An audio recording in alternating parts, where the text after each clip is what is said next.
Yo, what up guys, it's Mike. It's Dan.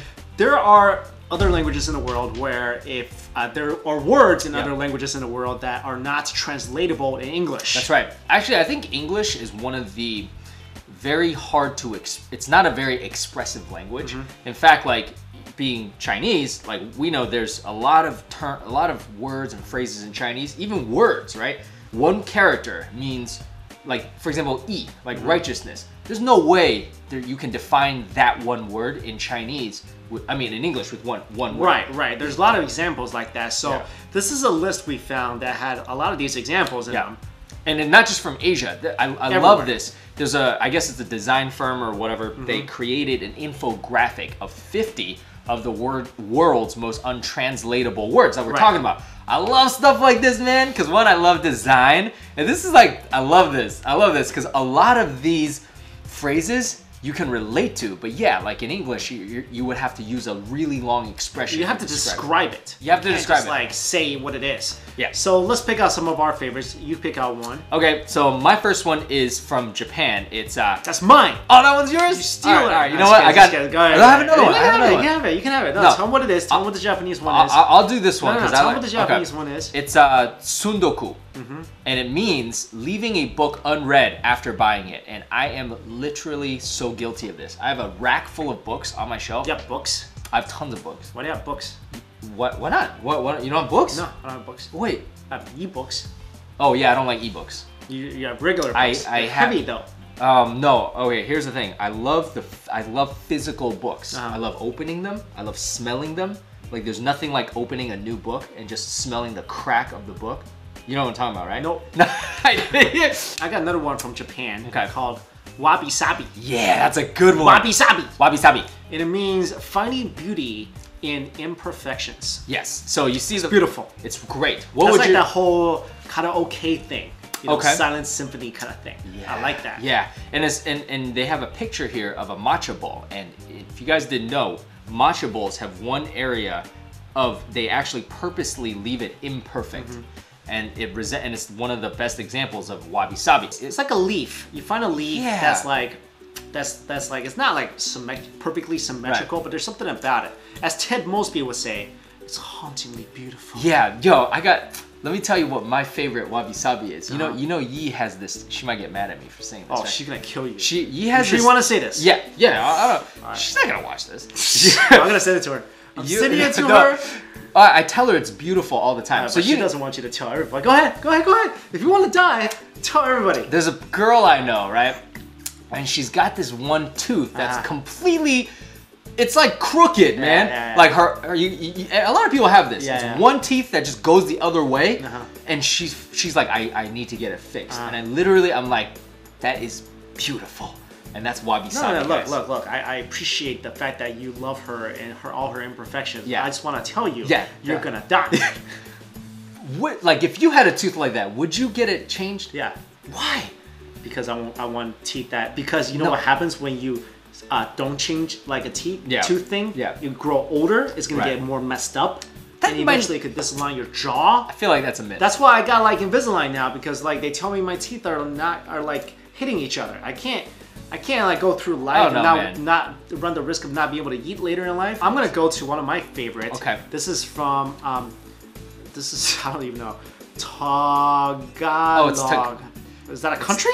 Tagalog. It's Filipino. It's Filipino? I don't even know that. I don't know that. Tagalog. It's Tagalog. Okay, sorry. It's called kilig. Yeah. Right? Yeah. I like this. Okay. It's the feeling of butterflies in your stomach, usually when something romantic takes place.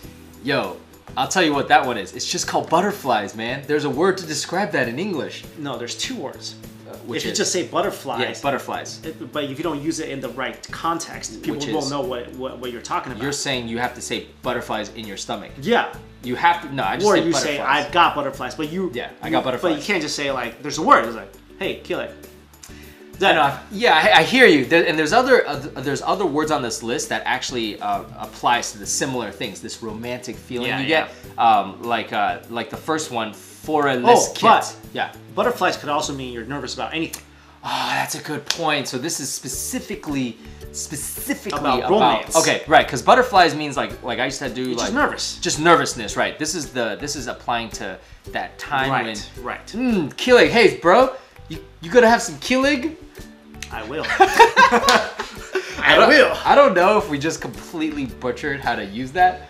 I don't know that's how you say it. I would say like you got, or you would be like, Dan, I got kilig. No, I'd be like, I've got that kilig feeling and it's gone, gone. I'd be like, oh, I know what you mean. Yeah, I got one that you might like. This is Japanese, and it's komorebi, and it's the sunlight that filters through the leaves of the trees. That's so specific. Have you ever looked at the trees through the sunlight and you said to yourself, that is beautiful. I wish I could capture that in one word. No, you never said that? Never thought that. You never said Not that? even close. Like, no. Yeah, but you thought that? No. You thought that? I thought that you would think that. Why would I think that? Because let's say like no one thinks that. You're in the Sidonian desert and you're like, I wish I could capture the moment when the sun sets on the cliffs that produces what am I, like a grammar discoverer? Like just walking around and be like, I need to invent words for random stuff. No, but you felt that feeling, no, right? You know what I wish I could invent a word for? What's that? Like the sensation of hot oil hitting my tongue for the first time after it was just fried. That's what I like. We should, oh my gosh, we should invent that. Yeah, you know what? I think you can. As long as you can like invent a word and make it popular. But like people just make it into words. But I feel like in Chinese, there's already words that describe certain eating experiences that Westerners will never understand. Of course, there's like taste words that we say that we can't explain. Yeah. Like "se." So you can here. Oh, I love this one. So right. Yeah. So I had to actually figure out what that meant. You didn't know what "so" was. No. In Chinese, I know what it is. But when I was teaching tea to people, Westerners, like, they couldn't wrap their head around "se" because they're like, it's bitter. No, it's not bitterness. Americans translate it as being astringent. That's not a word you can, like, this is what I'm saying, right? You say "se," I go, oh yeah, there's "se," right? And also another one, "xing," like the meat is "xing," but it doesn't just refer to pork. It can refer to fish, chicken, but in English, it's gamey. But it's like, that's not it, because you wouldn't call it fish gamey. You would say fishy. You see what I'm saying? But then what if chicken was "xing"? Then you'd be like, chickeny? Like, do you know what I'm saying? Like in Chinese, there's that one word, right? Or xiang, aromatic, but it just doesn't have the same feeling. I also like this one. Portuguese, saudade or saudade. I saw this one, yeah. The feeling of longing for something or someone that you love and which is lost. Oh, man. Yo, that's like that entire life of that Titanic woman. Man, that's deep. There's a lot. Jack, I'll never let you go. I was lying. Get out of here. She had saudade. All right, here's one that you and I both have had. This is Italian. Commovere, which is often taken to mean heartwarming, but directly refers to a story that moved you to tears. Yeah, like when you watch things, you hear a story, you're like, oh, it just made me cry, man. Where the red fern grows. Yeah, you're like tearjerker, man. Yo, I got a really funny one. This is really funny. Okay, it's really funny. I read it, I was like cracking up. All right. In Japan, it's called bakku-shan. It's a beautiful girl as long as she's being looked at from behind. What? No. That's a bakku-shan. They have they have that on the list. Yeah. Isn't that weird? Because I'm thinking, dude, that's basically saying she looks good from that angle, right? From the back, which is kind of like an insult, right? So that's what I'm saying. You're ugly. Is that a real? I gotta ask, dude. That's what I said. Bakku-shan. That's really mean. That's really crazy. Really mean, dude.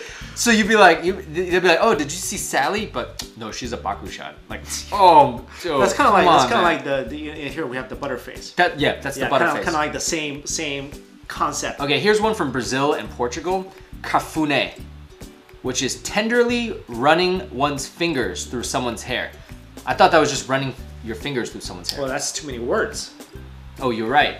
But so basically, because like, you know, people like getting head massages, or it's nice to kind of brush their, it's like brushing their hair with the fingers, but they got one word for it. Because maybe in that culture, like that's something you do and it's very tender. Yeah. But in other, like in Chinese, there's no word for that. In English, there's no, because people don't Chinese, often. we don't do that. That's what I'm saying. So maybe in the maybe Brazilian, that happens. See, I think a lot of this stuff, there's a word for it because it happens a lot. It is. That's exactly what it is. In Japan, they often judge a girl's appearance just from the back. All right, well, those are some of our favorites, guys, and we'll have the link for the article where we found these so you guys can take a look. This is really interesting. It's really interesting. You guys can let us know which one are your favorites. Definitely post it in the link below. Thanks again for watching, guys. See ya.